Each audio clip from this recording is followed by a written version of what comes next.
Good afternoon, everyone, and welcome to today's episode of Langer at the Mic. Today's NFL Week 12 preview, where we'll be joined by Justin Pooni of Process Sports Radio. How's it going today, Justin? I'm good, Mike. How are you?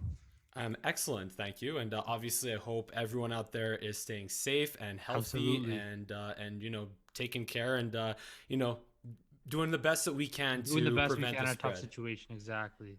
100%. But yeah. So unfortunately, our usual guest Ryan Silver has not been available to do this show the last few weeks, and he won't be available. But he can maybe join us for another show somewhere down the line. We'll see. But again, we're so happy to be joined still by Justin of Process Sports Radio today, and of course, for those of you listening out there on Spotify and Apple Podcasts, you could follow him at Process Sports on Instagram, at underscore Process Sports on Twitter. You could follow myself at Mike Langer on Instagram and on Twitter as well. So yeah, let's get right into this right now.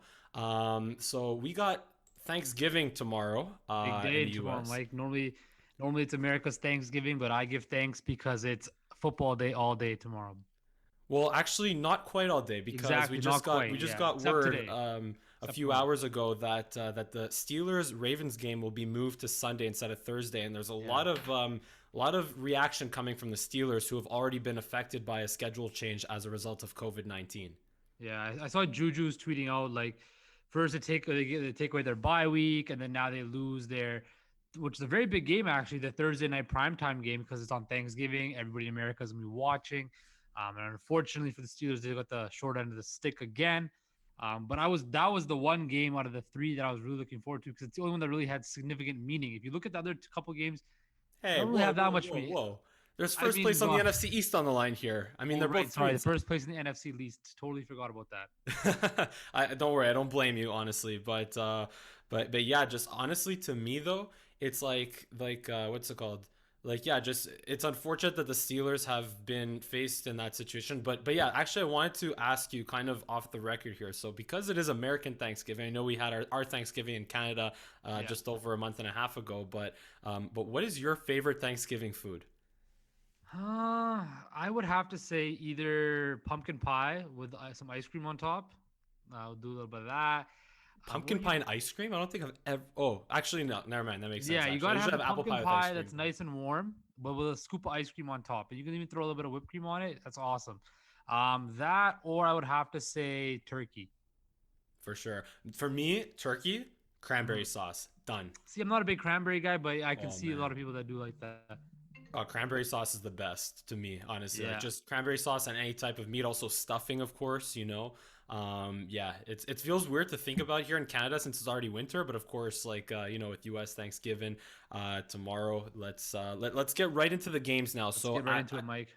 yeah, I think the NFL also talked about potentially, or there was a request made to by the networks, I think, to postpone, to delay the games. Like, let's say, move the Detroit Houston game to 4:30 and the Dallas Washington game to like the to 8 o'clock or 8:30. But Yeah. I I think kind that's of just wish that. Sorry, go ahead, Mike. Go ahead. no, it's just that's speculation for now. Yeah. So hopefully they do push it back because we do like that prime time game, but we'll see. Yeah, but anyway, so at 12 o'clock noon in Detroit, we got the Lions hosting the Houston Texans. Who do you got in this one, Justin? Lions, Texans. I'm gonna take the Texans. I think Deshaun Watson's on a roll right now. If you saw how he played against New England, I think he's rolling. I think the Texans get this game. I do. I don't know if Kenny Galladay is gonna be back. For all you fantasy owners, I think he's questionable. I know for myself, I have Marvin Jones Jr., who has actually been really good in the absence of Kenny Galladay. So I'm kind of hoping for that Kenny Galladay is not playing, but I definitely think that the way Deshaun Watson played last week, I think he threw what 3 touchdowns in the first half or whatever. He was on fire. I'm gonna go with the hot hand Deshaun Watson, and I'm gonna take them to beat the Lions. I have Kenny Galladay is out, by the way. Oh, he's out. Okay. Yeah, and the Lions, by the way, got shut out on the road at Carolina against PJ Walker and the Carolina Hey, but Panthers. that was a great story by PJ Walker. I mean, that was a that's the type of stories you want to see in football like that. You know, a guy who had to go to the XFL, worked his. I think he got cut by 12 teams in the NFL, if I'm corrected. Unless you want to correct me there. But yeah, that's the type of stories we need to see in 2020 right now. There's more positivity like that. Yeah, for sure. But still, going back to the Lions, though, there's something about the Lions where, again, at home they just don't win at home, and they win these games on the road that they're not supposed to win. Matthew Stafford, one of the best quarterbacks in the 2 minute drill in terms Mhm. of leading fourth quarter comebacks. I not the best, but one of the best. So I just don't trust Detroit at home though. So like you said, Deshaun Watson, Houston just took care of the Patriots at home, and it was Mhm. a close game, but they just took care of them. And I think it's going to be Houston by at least 7 in this one. Houston is, I believe, the favorite, but They yeah, are I'm favored going to take by only Houston. by a few points. So, but yeah, I definitely think that, like you said, with Deshaun Watson and them and him just being on a roll, and I don't really know if Detroit's kind of built for those big time games at this particular moment, just because I don't trust their defense and everything like that, and they're kind of a team in flux. So I do think that Houston does pull this one out.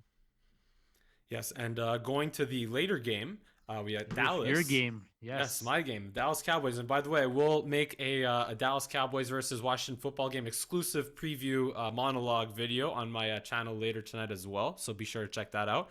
But in this game, Dallas versus Washington. Last time Washington. This is actually I wrote a preview on this for Chris's class. Shout out to Chris Zelkovich at College of Sports Shout out to Media. But CSM.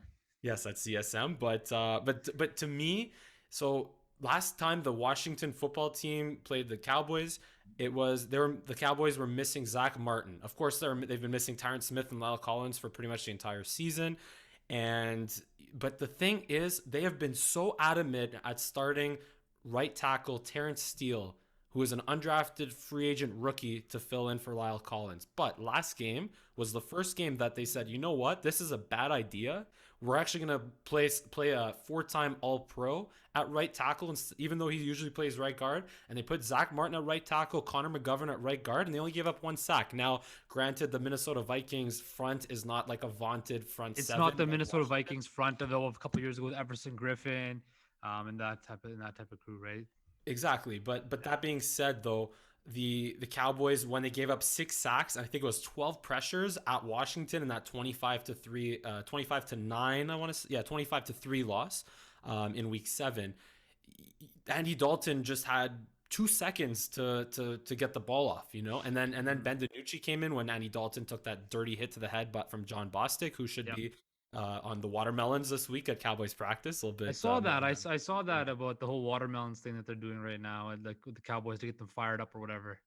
For sure, but the bottom line is this Cowboys team right now in the last 3 games just has so much more fight ever since they cut Darryl Worley and Everson Griffin and Dontari Poe. Just they're playing hard on defense, even though they gave up over 100 yards to Dalvin Cook and 300 something yards passing to Kirk Cousins. They still made the plays that mattered most. Donovan Mhm. Wilson, 2 forced fumbles, just absolutely obliterated Dalvin Cook. So I see the Cowboys being able to do a much better job protecting Andy Dalton in this one, and also playing well enough defensively to win. Give me Dallas in a close one, 24-20.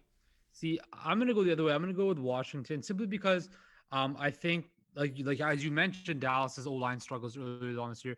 The one strength that Washington has is their front line. You think you can attest to that as well. Whether that was a dirty hit by Boston, which we agreed with or not, it's a Ron Rivera built team. Ron Rivera likes to build his defense house. So from the front line and back, right? So Ron Rivera, Washington's front line, I believe, will be able to get after Andy Dalton, and then they will be able to stop Zeke Elliott. So I think that in itself is going to be enough to put the Washington football team. That's still hard for me to say. The Washington football team ahead of the Cowboys. I do think this Alex Smith Alex Smith is starting, I believe, right? Yeah, I can't believe we've talked so much about this game without talking about Alex Yeah, Smith yet. which is another great Remarkable story in story. itself, right? Alex Smith starting on Thanksgiving, and I think Alex Smith, he doesn't, he was never going to live to that number one pick billing he had out of San Francisco. But Alex Smith is an effective quarterback, and I think he can manage this game the right way to lead Washington to the win, which, as you mentioned, is a very big game for first place in the NFC East or least on the line. Yeah, but yeah, just going back to Alex Smith though, he made his first 2 starts with Washington since that gruesome leg injury in 2018, and he's been moving the ball well, averaging over Yeah. 7 yards per attempt. And he's But he got some does good have weapons too. He's got some good weapons. Terry Terry McLaurin. McLaurin. I Yeah. don't know if he practiced this week though. I think he might. He's probably going to play through it, but I don't know. I think the last time I checked, he was questionable, maybe doubtful. But like I said, everything changed in the NFL with their injury report at such a fast rate. Of course, Yeah. but yeah, just going back to Zeke and Tony Pollard. Like Tony Pollard is still, I think, running better than Ezekiel Elliott right now. Zeke had And his first 100 you yard said this a game. couple days ago to me, and I was kind of Yeah. shocked. And then was looking at the numbers again, and you see that burst from Tony Pollard that you don't see in Zeke that so much, right? You remember when Zeke first came into the league, he had that breakaway ability that you see a la Derrick Henry or these other backs right now. And Zeke doesn't have that breakaway speed anymore, I find, right? Where Tony Pollard can hit more of those home runs. Yeah, I wouldn't say even not only the breakaway speed, but the hurdling over Mm-hmm. defenders, the Mm-hmm. juking, the breaking tackles, the stiff arming. I remember in that playoff game against your Seattle Seahawks where he just I think it was Jeremy Lane or Griffin, Yeah. Shaquille Griffin, the Shaquille corner Griffin, yeah. or someone. Yeah, he just Yeah. stiff armed him like get off me and just picked up 10 yards for the Hey, first. you know But what? When Zeke was, I, I always say when Zeke was a bit slimmer, right? And he had a little bit more of that athleticism going on, but he was right up there with the likes of a Derrick Henry and Christian McCaffrey and stuff like that. Because Zeke, I still think that Zeke is the engine that turns the Dallas Cowboys. I think when he's at his peak, the Dallas Cowboys are at their peak, right? the team's certainly built that way. Mm-hmm. But when number four is back under center, then I And think it's going to be and number I do want four. to say that on here, as I told you this, I told you earlier, I have switched my stance on Dak Prescott, and Thank you. Thank you. I have moved him ahead of Carson Wentz just after the whole poorest showing Carson Wentz has shown this season. Like ahead by like around the world ahead of Carson Wentz, right?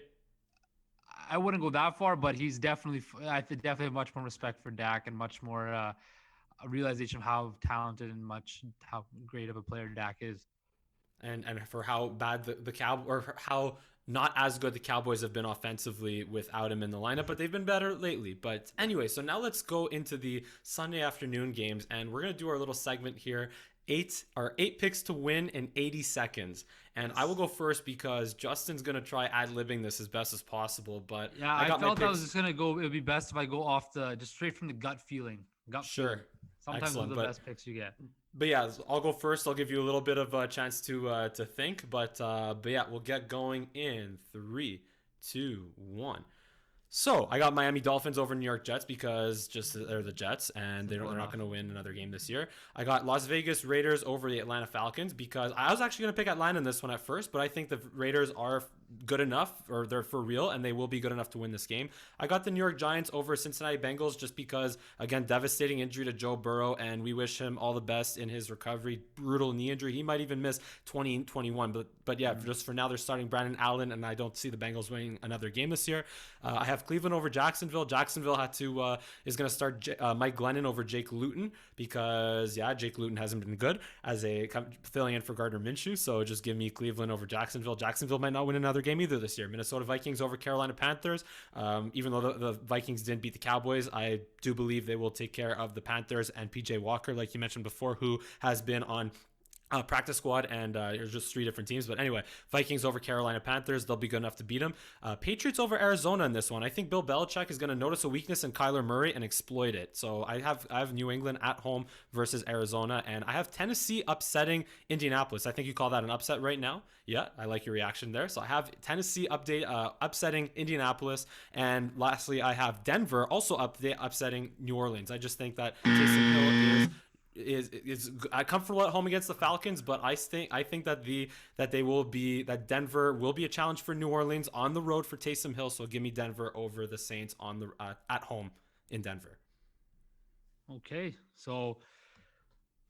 Okay, Mike. So you did all the games, all of our Saturday morning and afternoon. Sorry, Sunday, afternoon games. yeah. Sunday. Sorry. Okay, let's get to it. You ready? I'm ready, Mike. In 3, 2, 1. So give me the Raiders with the Falcons simply because the Raiders proved to me last week that they are a legit team, a legit playoff team. So give me the Raiders. Chargers, Bills. I'm going to go with the Bills just because the Bills are better than the Chargers. They're a much more loaded roster, much more in depth. And I think Josh Allen's going to have difficulties against that Buffalo defense. Bengals and Giants. Game does not mean very much, but let's have the Giants win because, as you mentioned, Joe Burrow is out and the Bengals pretty much season is done. Colts, Titans. This is going to be a really, really good game. Give me the Colts. I think the Colts are on a roll right now. I think the Colts defense is one of the best in the league. They will do their best and shut down Derrick Henry. Browns versus Jaguars. Browns rushing attack is next level. Give me the Browns. Panthers, Vikings. Give me the Panthers. PJ Walker, if he is playing, wins again. Patriots, Cardinals. Give me the Cardinals. Kyler Murray will rip apart Patriots defense. Jets, Dolphins, that's the easy one. Dolphins, Saints, and Broncos give me the Saints all day. The Broncos don't have a quarterback. Rams, 49ers, give me the Rams. 49ers are too beat up. And Chiefs and Buccaneers, give me the Kansas City Chiefs to defeat the Tampa Bay Buccaneers once again. I must say, Justin, that was pretty impressive. You had another 15 seconds to spare there. I like that. But and I think you went through all the games, but we're going to get a little more particular and specific now because we're going to talk about our lock and loaded pick of the week. Which team is guaranteed to win this week? And I will go first. I will go with the LA Rams over the San Francisco 49ers, not because of Jared Goff, but because of Sean McVay and that defense. It is a division game, so division games tend to go either way. And this could definitely be a game that the 49ers, come to life, even if they're going to be starting. I think it's going to be Nick Mullins that they're going to play at quarterback, Yep, I guess. Nick Mullins is playing. Yeah, Nick Mullins is going to play for them, and they could upset the Rams, but just I still don't see them putting a lot of points on that defense, and I just see Jared Goff again. He's really inconsistent, but under Sean McVay, he will be good enough to manage this game, and I guarantee that the Rams will beat the 49ers on Sunday. See, I was gonna go for that one too, but I think it's got to be the Dolphins over the Jets, right? Like it's the Jets. I think Tua comes back and has a strong game after he gets pulled in Denver, and I do think that the Dolphins bounce back and they obliterate the Jets by. I think the point spread is 7 right now. I think it's over that. I think it's probably 14 points the Dolphins win by. So give me the Dolphins by a lot. Jets. But here's the thing with the Dolphins, though. I mean, again, I agree with you. As I said, I did pick the Dolphins over the Jets, but it's just not a guarantee for me. Like, it's not enough for me to lock it in because I didn't trust I can't really trust the Dolphins in a division game here, given how they played at Denver. Again, I'm picking them to win, but it's just not as much of a lock for me, honestly. Yeah, I see what you're saying. Like, especially with Tua being a young quarterback, how's his psyche doing after he gets pulled? But I just think the Jets are so porous. They're the dumpster fire of the NFL. I think Miami has that good culture with Brian Flores. I really like Brian Flores as a coach. I do think that the Dolphins win and they win easily. But like you said, you have to play the games to find out. Absolutely. So now let's move to our next segment. Who will shine in prime time? I will go first. So we got the Green Bay Packers playing against the Chicago Bears on Sunday Night Football, at least at the moment. Again, I saw somewhere on Twitter that they might consider flexing the Steelers-Ravens game. But for now, it's the Bears and the Packers in Green Bay at Lambeau on Sunday night, and you got your Seattle Seahawks in Philadelphia against the Eagles on Monday Night Football. So I believe Aaron Rodgers will be shining as usual, like he does all the time against the Chicago Bears, especially at Lambeau Field. Give me Aaron Rodgers in the pack, just handling the Chicago Bears at home, and give me your Seattle Seahawks beating the god-awful Philadelphia Eagles. And, well, not so much awful Philadelphia Eagles, but more particularly god-awful Carson Wentz, who will throw at least 3 interceptions and probably another fumble or 2. So specifically the Seattle defense, even though they've given up like historically high amounts of yards this year, they will still force Carson Wentz into turnovers and Jamal Adams. Remember Jamal Adams, the guy that the Seahawks traded 2 first-round picks and a third-round pick for. 2 first rounds. Yeah, like you said, 2 first-round picks and a third-round pick for, or did I say first and 2/3? But anyway, he'll be involved, and the Seahawks defense will have their best game because of how bad the Eagles are. I love how you trash the Eagles, Mike. It's really but honestly though, Carson Wentz is that bad this year. He is actually literally that bad this year. He's been really bad this year. I thought Carson Wentz, he was like that in that upper echelon of a franchise quarterback, but I don't know what it is with him. Whether it's just a turnover, like you said, like I heard the stat where if he was a team, he'd have the 4th most turnovers in the NFL, which for me is like, that's almost Jameis Winston territory almost we're talking about here, right? Like the thing is, Jameis Winston would throw for 400 yards and throw 3 touchdowns, but Jameis throw 5 Winston interceptions. would throw 30 touchdowns, but also 30 interceptions, right? But definitely, I think going back to the primetime games, I do think, like you said, the Packers, they're on a roll. They're one, probably, if not next to New Orleans, probably the best team in the NFC. I think it's a toss-up between those 2 teams. So I definitely do think they handle their business against the Bears. Now, the Bears and Packers always play tight games, like you said, NFC North division game, Khalil Mack, all that stuff. But I think the Bears have kind of fallen off a cliff, don't you think? Remember they got that super hot start, and then now they've been kind of just forgotten about, right? Yeah, I So I wouldn't. If definitely I think may say, I wouldn't call it a hot start. I'd call it a lucky start more than anything.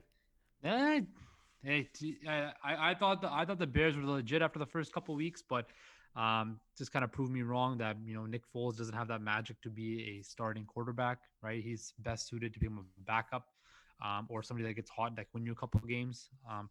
But I definitely think, like you said, the Packers will win. Aaron Rodgers will be shining. They will win, and it won't be that close. I think the point spread is 9 right now. I definitely think Green Bay will take that. So give me the points of Green Bay and then some. Um, Now Monday night against Seattle, Philadelphia. This game for me scares me a lot because Seattle's defense is not very good, right? Yes, they had a bounce back game against Arizona. They held Kyler Murray and DeAndre Hopkins in check for the most part. Carlos Dunlap looked good with 2 sacks, but um, for me, it scares me. I feel like Seattle will play down to their opponent, right? As a Seahawks fan, the one thing I find is the Seahawks never will play up to their they'll play up to their competition, but they'll also play down to their competition. And that's what causes these tight games, these one-score games that they have no business playing in, where they have so much more talent compared to their team. Do I expect Seattle to win? Yes, I do think with Russell Wilson, DK Metcalf, and potentially Chris Carson, and have a Carlos Hyde back, a more balanced attack. I think last week we kind of saw the whole let Russ cook movement was great, but they needed to get back to having more balance in that attack. Yes, you cannot be rushing the ball 40 times a game and then having Russ barely throw the ball. So, or you can vice versa, you kind of Russ throwing the ball 50 times a game and then barely running, right? So I definitely think finding that happy medium is going to be key for Seattle down the stretch run to really close up that division. They're going to be in a dogfight against the Rams, but I will take Seattle, but it's going to be very close, and there will be some testy moments during the game. I agree with you in the fact that Seattle just win is involved in so many close games. But you know what? Seattle's also like one of the best teams at winning close games in the last two or Because three they years. have the Correct me if I'm quarterback. wrong. Exactly, but I still think you're just overthinking this game a little too much, just because that's just how bad the Eagles are. Like I would say that it would be at least like a 10 score game, I at hope least you're a right, 10 score Mike. I game. hope you're right. I don't want to have the stress on Monday night. For sure, for sure. But anyway, so now we're going to move into our next segment called the GOAT of the Week. So, which team will rise to the top of the power rankings, maybe all the way to the top, or jump by 10 spots in Tuesday's NFL power rankings that come out, or your own power rankings? But yeah, so give me in this one. Give me the Pittsburgh Steelers remaining undefeated against the Baltimore Ravens. Though they will beat the Ravens because I just think the Ravens are a broken team right now offensively. Just Lamar, the league has figured out Lamar Jackson. I don't want to say Lamar Jackson is not a good quarterback, but there's just some. I just also think part of it is the fact that he doesn't have an elite receiver. I he has. would definitely agree with that statement. I definitely think Baltimore is missing that elite wideout, They somebody do that have can. Mark Andrews at tight end. They have one of the And best Mark tight end. Andrews is a very good tight end, but you still need somebody on the outside where if Lamar scrambles out of the pocket, he can throw the ball to, or he has that go-to guy that you can lean on in big moments to get you those catches. And while Marquise Brown is a a big play threat for sure, I just don't think he hasn't proven to be a He's consistently not a reliable bell cow option. number one receiver, right? He's more Yeah, like you said, over the like a Deshaun Jackson type of thing, an over the top threat can open up the offense, but he's not the guy that you can lean on to get you 10, 12 catches in a game if need be, right? for sure. And like we said, just I think the league has figured out Lamar Jackson, so I just think that they'll win at least 9 games this year, but I just don't that they're not a lock to make the playoffs at this point in the AFC. It's a tight race No, right now. and in their division too. Like I'm talking about the goat of the week. I think Cleveland is going to be right now. A lot of people I was looking at some of the power rankings. I think Cleveland is right now ranked around 12 to 10 in around that area. I think the Cleveland Browns this week really go up another notch because I do think that they're a great rushing team. I love that backfield with Nick Chubb and Kareem Hunt. And I think Nick Chubb doesn't get enough credit that he deserves. And I think he's a top 5 back in this game. This way he runs is so smooth, Mike. The way he is able to just, bounce off tackles. You have Kareem Hunt, who's kind of resurging his career, having a nice year with the Browns. They have a perfect synergy in that field. And that is helping out Baker Mayfield so much because he's not having to throw the ball, having all this expectation on his shoulder. He can lean on that rushing attack where a la back earlier on, a younger Russell Wilson could lean on a guy like Marshawn Lynch, or other certain quarterbacks. Dak Prescott could have leaned on Ezekiel Elliott early on. It's taking a lot of pressure off Baker Mayfield to make the big plays. I definitely think the Browns are going to take it. Now they're playing the Jaguars. I understand that, but I just think the way they'll win this week is they will have such a dominating win. It's going to force people to realize, hey, the Cleveland Browns are a for legit playoff team this year. Like, yeah, they are playing the Jags, but if they do win, guess what? They'll be 8-3. Mm-hmm. They'll be 8-3. The last time the Browns, I'll have to dig in to see the last time they have a winning season. It was 2007, I think, where they went 10-6. I think it was 2007. Brady Quinn was the quarterback, I believe. No, it was Josh Anderson. Josh Anderson. It was Josh Anderson. You're right. Yeah, You're right. 10-6. And they did upset the Patriots at home one year in 2010, just 10 years ago. This was the year where the Patriots with Tom Brady and Belichick went 14-2, and one of their losses was against the Jets when the Jets were actually good, and one of the other losses was on the road against Cleveland. But yeah, I still think that Cleveland, though, like if one of these games is going to come down to Baker Mayfield throwing the ball, and those games have ended up in them getting blown out. So. Mm-hmm. I see what you mean in terms of that rushing game, but I just not really quite ready to crown them goats of the maybe of the week, but not of the year at least. Of the week, if we're talking about the week, yes, I definitely think they'll be the biggest impact. I also just to touch on the Browns. I love what Kevin Stefanski is doing as a coach. He's doing something that I don't think no Browns coach has done in the last however many years. Is he found an identity of the team. This team's a running team, right? And he's playing to that strength, right? I definitely think that that's something that not a lot of whether that was the Johnny Manziel era where they wanted to force it in his hands or early on for Baker, put it all in his hands. They have good pieces around him. Yes, Odell Beckham is injured, but they have a nice offensive line. They have good tight ends. They still have Jarvis Landry, but they have their rushing team. And Myles Garrett might be the best defensive player in football, in my opinion. Yeah, I would say it's not so much about running the ball because you can say, yeah, we're a running team. We're going to run the football because that's what we do no matter what you do. They control the game by that aspect. But what I'm saying, it's about the efficiency of running the ball. Because if you look at also Kyle Shanahan and the 49ers, they run the football. They're a run-first team, but they do it efficiently. They do it with Raheem Mostert. They do it with Tevin Coleman. They do it with Jerick McKinnon. So it doesn't matter who's in the backfield. They find a way to get them carries. They find a way to run the ball efficiently with pre-snap motion, with favorable matchups in terms of blocking. They figure it out. It's all based on the scheme of creating a successful running attack. Jet sweeps also, misdirection. It's not just about running, handing off tackle, handing up, dive up the middle. You have to mix it up to run the football efficiently, and that's 100% agree with you. And that's the modern way. The modern NFL running game is doing that, and that's you can't just run a halfback power. You can't run a halfback power 50 times and expect to get. It's not Madden 07. Exactly right.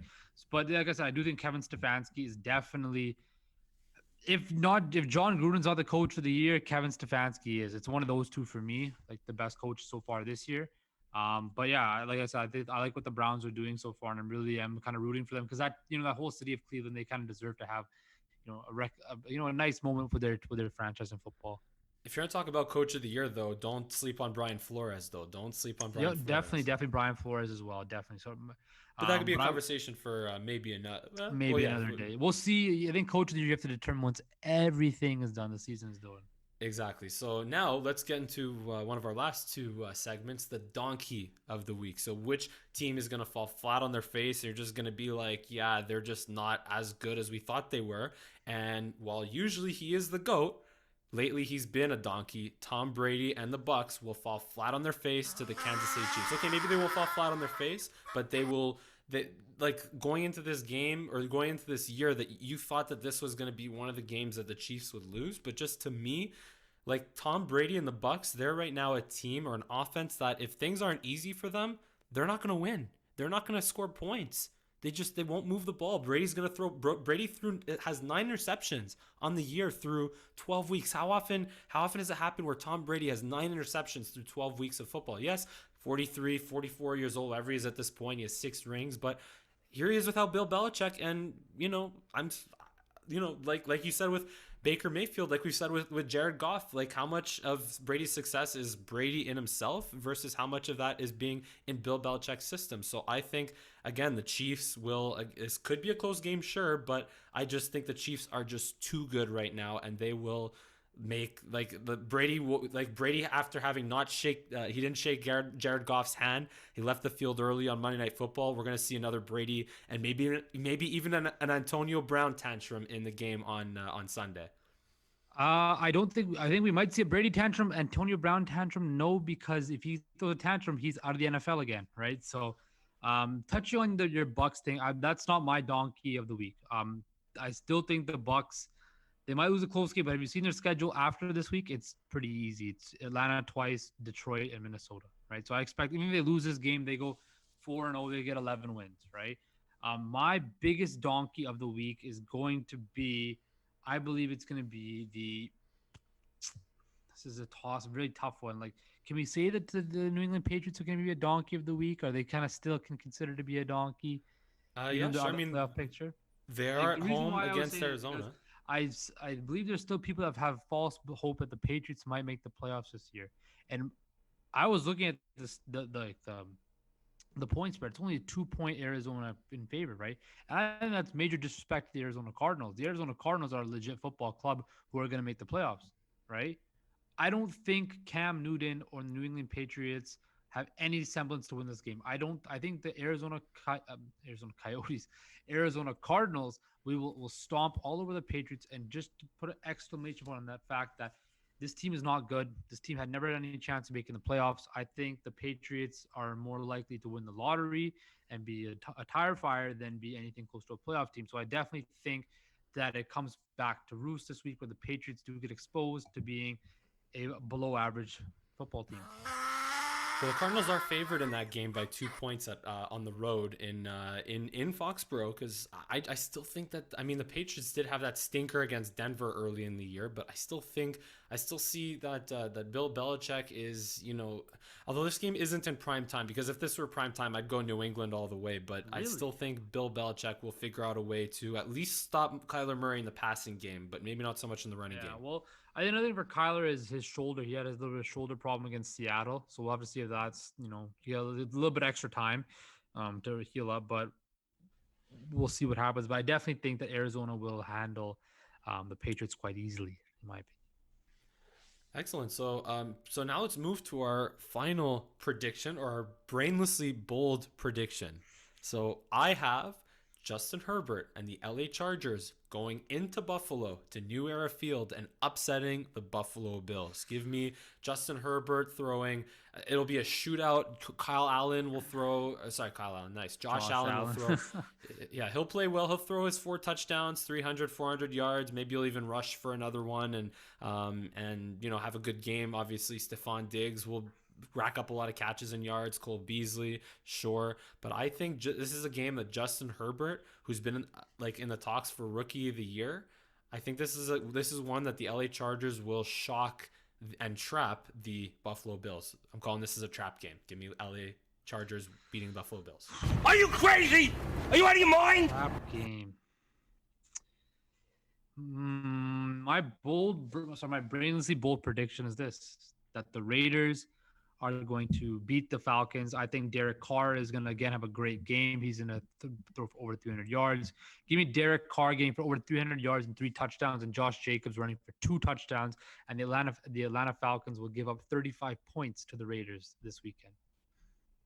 Wow, yeah, like Atlanta's been a struggle on defense all year, so that can definitely happen. I'm giving the Raiders. I like what they're doing right now. I really like. I think the league is better off when the Raiders are good. Yeah, and but yeah, thank you. That's our preview show for this week of NFL Week 12. Thank you so much for watching and listening on Spotify and Apple Podcasts. Once again, he is Justin Pooni of Process Sports Radio. You can follow him at Process Sports on Instagram, at _Process Sports on Twitter. You can subscribe to my channel here at Langer at the Mic. Give a big thumbs up on this video and follow me on Twitter and Instagram at Mike Langer. Once again, this has been a Langer at the Mic NFL Week 12 preview. Thank you so much for watching, and see you again next time.